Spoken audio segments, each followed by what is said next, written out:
7:10 from Boston, arriving in Skegness at 8 o'clock.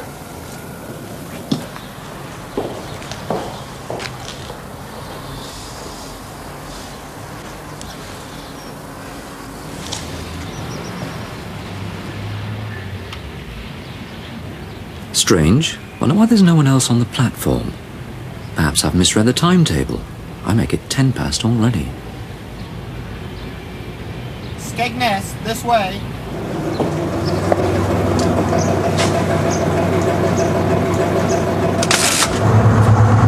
Well, this is the 7:10 daily service between Boston Station and Skegness Station in Lincolnshire.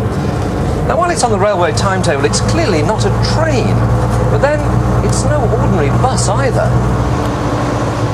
In fact, it's a bus which pretends to be a train. British Rail is so poor they can't afford the real thing, and so every day in the early mornings and evenings, a double-decker bus stands in for the rail service, keeping to a British Rail timetable and stopping only at British Rail stations. First stop, Wainfleet. It takes about 12 minutes longer by the pretend train than by the real thing, partly because the winding Lincolnshire roads aren't as straight as the railway tracks. But any passengers it sees waiting at bus stops, it studiously ignores. When it pulls in alongside Skegness Station, it becomes the 8:05 back to Boston. Dozens of students climb aboard, bound for a sixth form college.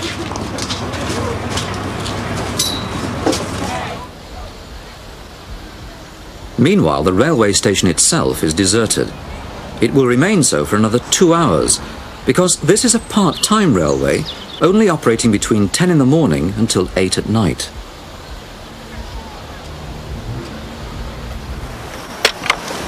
This is the reason why.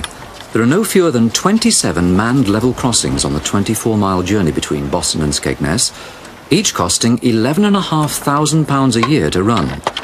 British Rail can only afford to pay for one 10-hour shift. They could save a fortune by automating each level crossing, installing remote-controlled barriers and flashing lights, but it would cost about £56,000 a time, and British Rail don't have that kind of money to hand.